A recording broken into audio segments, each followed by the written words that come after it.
Welcome to Medical Marijuana and Wellness. Today's topic is neuropathy and medical marijuana. Very important topic for people that are suffering from neuropathy, trying to address their pain, inflammation, anxiety, and also insomnia. Joining me today is Amy Green, our RN at MMTC of Florida. Amy, thank you for joining me. Tell us a little bit about yourself. Yeah, thank you, Marc. Always nice to be here. So, again, I'm an RN and I'm with Medical Marijuana Treatment Clinics of Florida. My main job with MMTC is I provide a lot of patient education to help patients build a treatment plan that's going to work for them, along with just a lot of basic education on products, routes of administration, just making sure patients are comfortable actually going and purchasing products. That's great. You have a lot of experience not only with helping a lot of patients, but also patients with neuropathy. Definitely. It's one of the common qualifying conditions that we see. hmm And I should point out on our that we have this is one of the most watched videos that we have in our library. So what I'd like to do is now talk a little bit about what is neuropathy. This is something that's kind of a unique, let's just say, symptom or condition that happens in the body. Uh, Amy, tell me about neuropathy. What is it? Yeah, so neuropathy is damage to the peripheral nerves that can cause pain or numbness. Neuropathy generally occurs when the protective cover covering the cells, also called the myelin sheath, it starts to degrade. So those pictures are a really good example of a normal looking neuron with a myelin sheath and then a neuron with a damaged myelin sheath. Um, and just like it says here, you might compare this to the breakdown of the cover of an electrical cord. And as that cover breaks down, it starts to expose the wire, which can decrease signals or interrupt signals. Um, it causes a whole bunch of different problems in the body. So, somebody with neuropathy, they might experience numbness, tingling, a feeling of hot or cold. It may just be pain. It might be in their toes, feet, legs, fingers, hands, arms. It can occur all over the body. I know some people have neuropathy to the point where you just touch their skin and they're in pain. So it's a serious condition. Um, So, there are different types of neuropathy. I know we're not going to dig too deep into different types, but it's important to point out that there are a number of different types of neuropathy that affect the eyes, the bladder, the digestive system, your heart and blood vessels, sex organs, as well as sweat glands. So, what types are there? yeah, so you have the one most people have probably heard of is peripheral neuropathy. This is when there's nerve damage to toes, fingers, hands, feet. Then you have proximal neuropathy, which can affect the lower body or sometimes just one half of the body and can also include weakness in the legs. Then you'll have autonomic neuropathy, which is a it is addressing the autonomic processes in the body, such as digestion. So those signals are going to be interrupted. And then finally, you have focal and cranial neuropathy, which can lead to vision disturbances and pain as well. All of these are not fun, and the underlying point is there's a lot of pain, a lot of inflammation, which of course affects your sleep and anxiety and stress. Now, there is medical research that shows that cannabis is effective with addressing neuropathy. There is. And so this first article is from the Canadian Medical Association Journal. And it is pretty recent. So, what they found is that cannabis produced moderate analgesia in patients with neuropathic pain. That means cannabis provided some or moderate amounts of pain relief in people that have neuropathic pain. Now, this specific article did find that people with central neuropathy had more relief than those with peripheral neuropathic pain. hmm that is interesting, but there is research that again, this is research that's been done recently, and this was done out of the Canadian Medical Association Journal. Tell us about what the Foundation for Peripheral Neuropathy found. Yeah, so they found that using different routes of administration, including sublingual, oral, smoking, and vaporizing, that all or a significant amount of the test subjects had a demonstrated um, pain relief by using different forms of cannabis. Yeah, and this is really important because they use different forms of administration. A lot of tests that are done you only smoke cannabis. By using sublingual, oral, and vaporized products, it really gives you a broader range of routes of administration, and they all work. That's what's fascinating. Yeah, and the nice thing is when it's addressing more than one route, you also have to think that not every patient is going to be comfortable using every route. And so having this evidence that it's more or it can be effective in different routes is very important. Yeah, I think that's really, really important. Now, the question becomes, why is cannabis such a big deal? How does it work, and why does it work on neuropathy? Well, we've known for really for decades that we have a nervous system. The medical community has been studying it. We know that if we have something where we hurt our finger, bang our knee, have some sort of a condition, a signal sent to our brain that says, Houston, we have a problem. And then, of course, your brain then processes it so that we can address, your body can address that particular problem. What's interesting is for, like I said, decades, we've known about this. What we've been trying to study and what science has been trying to study, medical science, is what does the brain do with it? When Houston says we have a problem, what is the problem? How does it manage that? What we found is that when we started studying medical cannabis, that we also have in our bodies an endocannabinoid system. And what's an endocannabinoid system? This is a system that directly manages your pain, anxiety, memory, appetite, inflammation, different effects of your body, including the immune system. And it does it by addressing what they call the CB1 and the CB2 receptors that are found throughout your body. This is a major breakthrough. It is. It definitely is.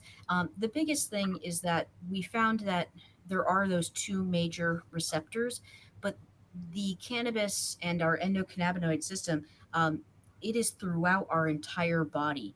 So when we are using medical cannabis, we are supplementing a naturally occurring system in our body. Right. And we're taking a look at helps our metabolism, our bones, our muscles. It really is the part of our body that really helps keep us in what they call homeostasis or in balance.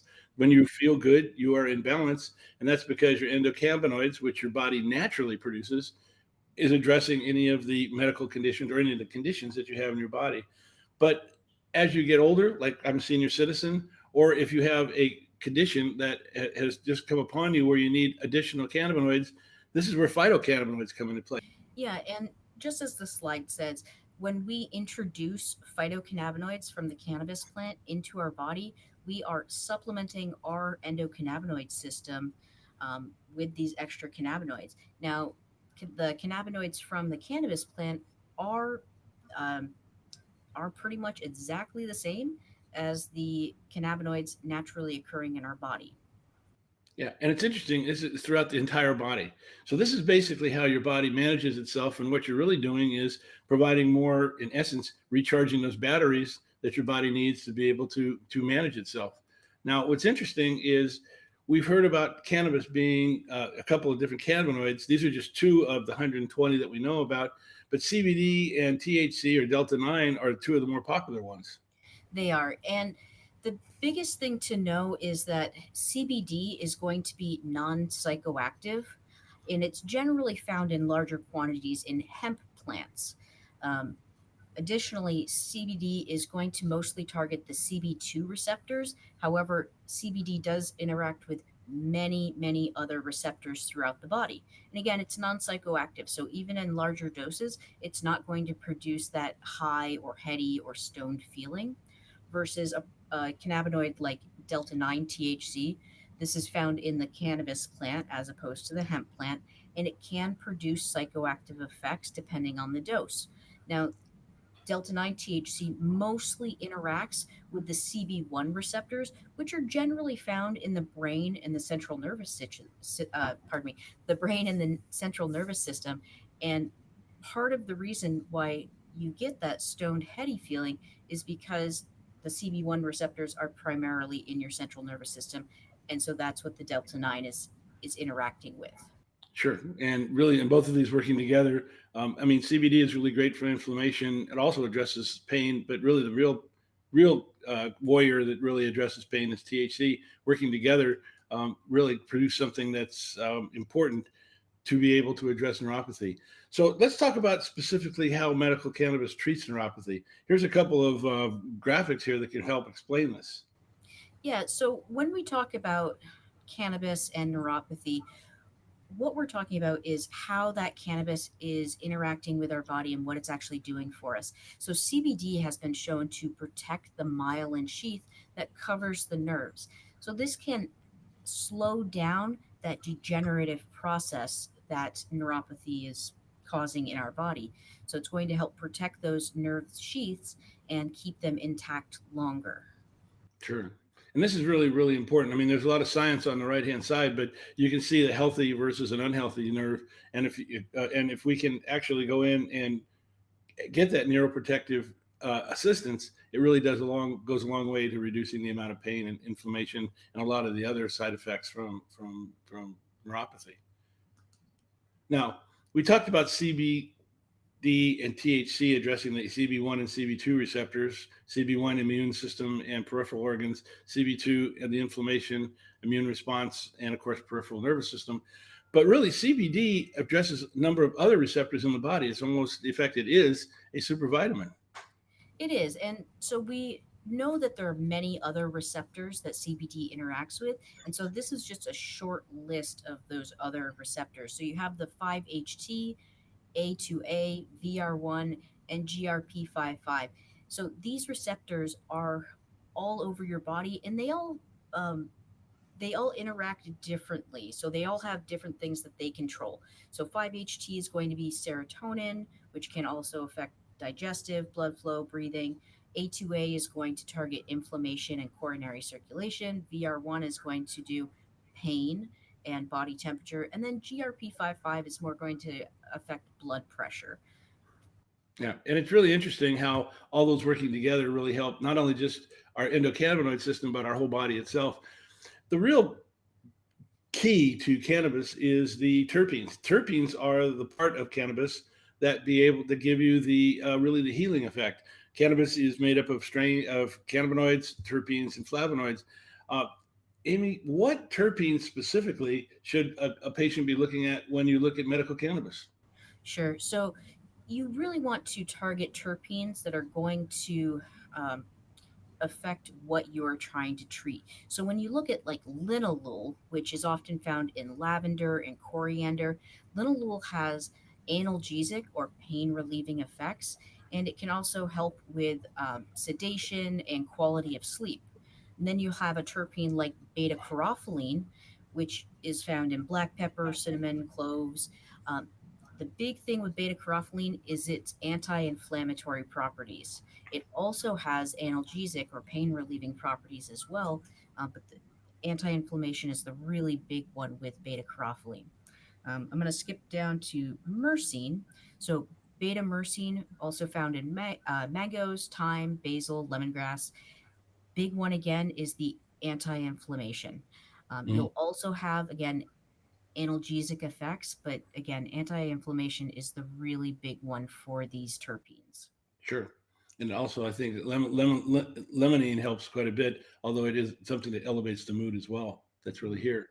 But these terpenes are really important. When you go to a dispensary or you get into medical cannabis, look for these terpenes in the products that you're buying, because by doing that, you'll be able to find a product that really helps. I do want to point out there is one product called CBN that really helps quite a bit with neuropathy. You want to talk a bit about this? Sure. So CBN is another cannabinoid. So besides CBD and THC, you'll have CBN as a more minor cannabinoid. Now, CBN has not, it's non-intoxicating, so it's not going to give you that high stoned feeling like THC can do, but it's really great for pain and insomnia. When it's combined with THC and CBD, it can produce this very sleepy effect, which is really great for getting to sleep and staying asleep. It also helps you relax quite a bit because with neuropathy, relaxing is one of the things that's very hard to do. And I think it's important to look at that. CBN has been one of the top products to use. Again, when you're looking at getting a medical cannabis product, ask if this particular cannabinoid is in the product that you're taking a look at. That could help you quite a bit in getting the right product that's out there. Now, let's talk a little bit about the different cultivars. Cultivars are really the strain, the terpenes, and the flavonoids that are put together that target a particular condition. In this particular case, if you take a look at the different cultivars that are out there, these are the primary terpenes we talked about, and these are the ones that can help you address neuropathy. Certainly. And so this is where it's important to get that lab report for a certain cultivar that you're looking at so that you actually know the terpene profile for it.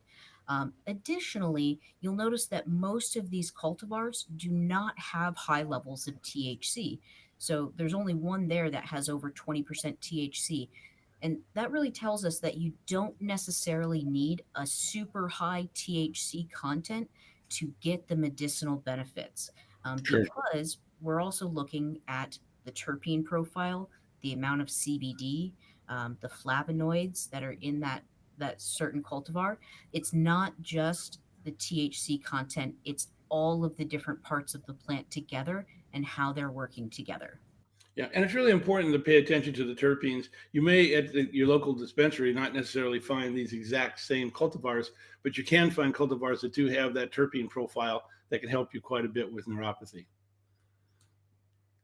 So let's talk about how to take it. I know routes of administration are always something that people question. I know that I'm going to start off with, if you don't mind, I'm going to start off with talking about smoking flower, because I have a lot of people that just say, I'm going to smoke a joint, and when I smoke a joint, it's going to take care of it. And I think that's one of the things that I really don't recommend smoking cannabis from the standpoint of lighting up a joint and smoking it. First, you have burnt material that gets into your lungs, which isn't good for you. Cannabis doesn't have carcinogens like tobacco does, but it can put burnt material into your lungs, and that's not good.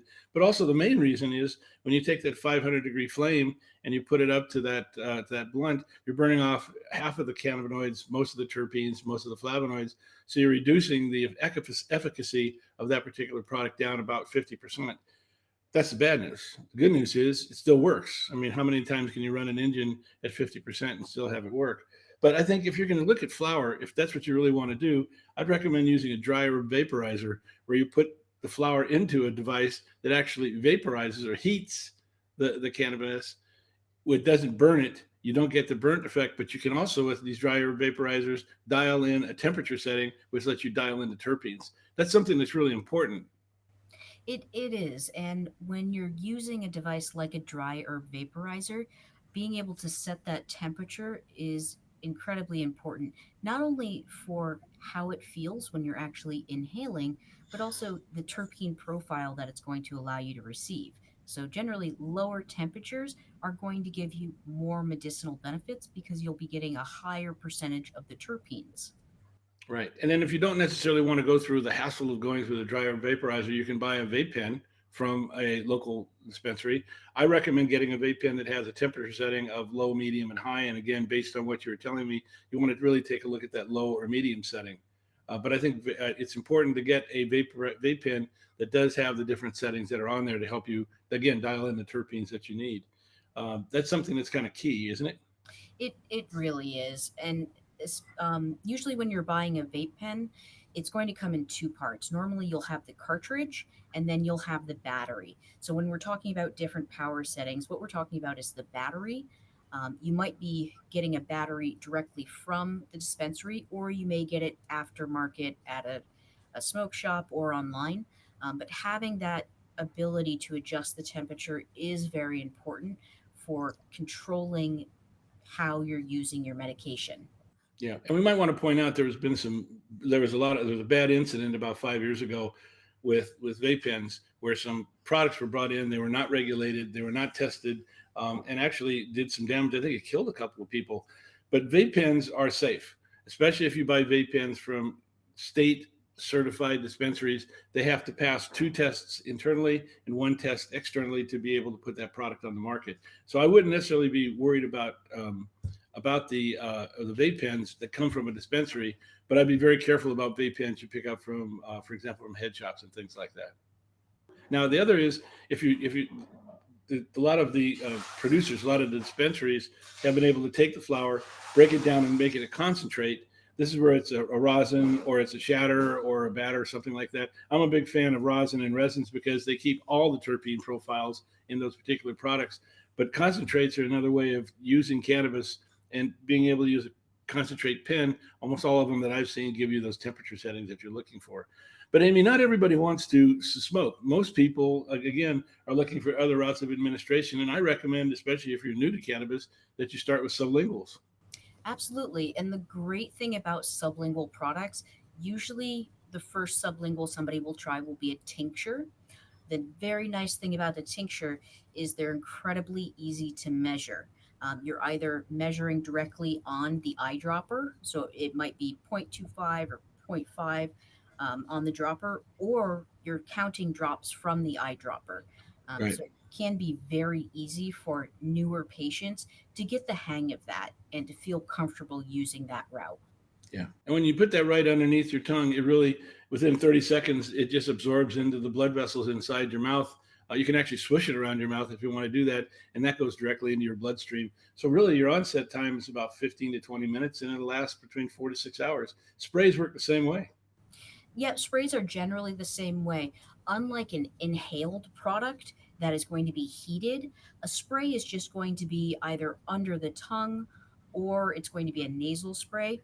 But those products are generally going to give you a low dose or a micro dose, a very low dose of that medication. Most of the sprays are also a metered dose, meaning it's going to give you the same dose every single time. So again, very easy to use and very easy to manage how much you are using. Sure. Now, there's the famous orals or edibles or capsules. I say that because edibles, the lozenges, the gummies, the brownies, the cookies are all very famous. However, they take anywhere between 1 to 2 hours to work. That's the onset time. And they last 4 to 10 hours. That's the good news. But in taking, let's say, up to 2 hours of work, you've got to be very, very patient. I mean, we have a saying in this business that about the time you think an oral product isn't working and you take another one, it's about the time it starts working. But it's really easy to just not feel anything and want to take another one and try to pop these things like Skittles. It is. And so we always recommend starting at the lowest possible dose and then slowly working your way up to a dose that's effective for you. This is also a time when using a treatment journal can be very helpful in Right. tracking your dose, the time you took it, the time you first felt the effects, and then how long those effects lasted for you. Yeah, this is very important. But oral products, whether they're capsules or edibles, are very effective. My counsel is just be cool, take your time, be patient, and they'll work great. And you'll find the right therapeutic dosing level.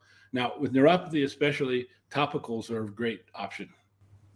Yeah, topicals are really nice. They come in two different varieties. So you'll have topicals that are just going to be localized relief to wherever you put it. So it's like you wake up, your knee hurts, put some on your knee. It's only going to help your knee and it will not be systemic throughout your whole body. There's also transdermal topicals.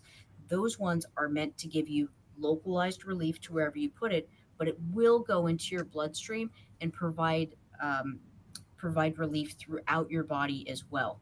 So if you're using a transdermal topical, you just want to be aware of any other products that you're using that could contribute to the dose that you're taking. Right. And these things work almost immediately and really help you for a couple hours. At transdermal patches, there's some of them that are made that can last as many as 72 hours, which is a great way to microdose. But yeah, topicals are a very important, let's just say, option when you take a look at neuropathy. So, Amy, we've talked a lot about neuropathy. We've talked about the different cannabinoids, the different cultivars. Tell us what the bottom line is, because this is something that if you look at it as a treatment option, it's safe. It really, really is safe. There is no chance of overdose when using any medical cannabis product. If you accidentally eat that entire medicated chocolate bar, you'll have several hours of being very tired, um, very hungry, and then you'll have a stoned, heady feeling. All of those things go away with time, and some of those effects can be counteracted with the addition of CBD. Right. And then you, of course, you're in control. You control how much you take, but more importantly, you're not going to get physically addicted. That's the real key. Unlike opioids, heroin, tobacco, a number of other things, cannabis is not a physically addicting product. I think that's really important to point out. Absolutely. And I think another really big one is you do not need to smoke cannabis to find a product that is effective for you. There's lots of people who have never smoked or inhaled anything in their life, and they're not looking to start now. And there are a wide variety of products that you can choose from that do not involve any inhalation. Sure. So basically, it's a good option, and it's something that you should take a look at. So we've been talking a lot about neuropathy, different options, um, different routes of administration. If you're looking for more patient information, this particular video can be found on our YouTube channel, Marijuana Aware. Please check that out. Not only about neuropathy, but routes of administration, dosing, a number of other videos are out there that are very, very helpful. If you want to get a card, especially here in Florida or in Mississippi, as well as Ohio, medical marijuana treatment clinics can help you do that. And then if you're looking for CBD products that have been physician recommended, we have the My Botanical Wellness site that can help you find quality CBD products, because in the market, they're really not regulated. You've got to be very careful about getting quality CBD products. So, Amy, we've covered a lot of topics tonight. Any final thoughts? Yet, as I always say, just remember to start low and go slow. You are in charge of this entire process, and dosing is entirely based on how you feel when you're using that product. And also, I would always recommend using a treatment journal when you're trying to figure out an effective dose for yourself. That's going to give you a lot of information for how often and how much of a product you'll need to use to treat the condition that you are trying to treat. Right. Listen, I want to thank everybody for watching this particular video. If you like it, please hit like and subscribe. You can help us out with our YouTube channel and our Facebook channels as well. Uh, Marijuana Aware is the moniker for both of those. And of course, we have our webinar series that on each Wednesday night. Please join us for that. You can also ask questions, and we'll post the questions and answers in our particular YouTube channel as well. Our goal is to help you get your life back. And hopefully, if we just have one person watch this video and get their life back, we've accomplished what we wanted to accomplish. Thank you very much, Amy, for helping me. And thank you very much for joining us tonight.